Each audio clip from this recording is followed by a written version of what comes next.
In this video, I'll show you how to withdraw money with PayPal, to instantly transfer money from your PayPal account to your bank. Start by logging into PayPal through a web browser or the mobile app.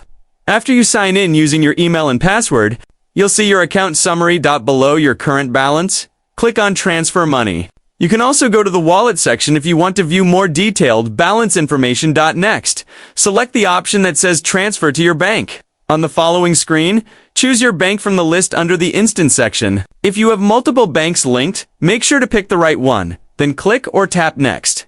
PayPal charges a fee of 1.75% for instant transfers. You'd rather avoid the fee, you can use the standard transfer option, which takes 1 to 3 business days but is free of charge. Enter the amount you want to transfer. You don't need to use commas or decimal points, just type the number straight in.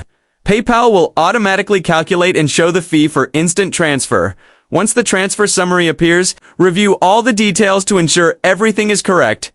If everything looks good, confirm the transfer. You'll see a confirmation message letting you know that your transfer is being processed. Thanks for watching. If this helped, make sure to subscribe for more useful content like this.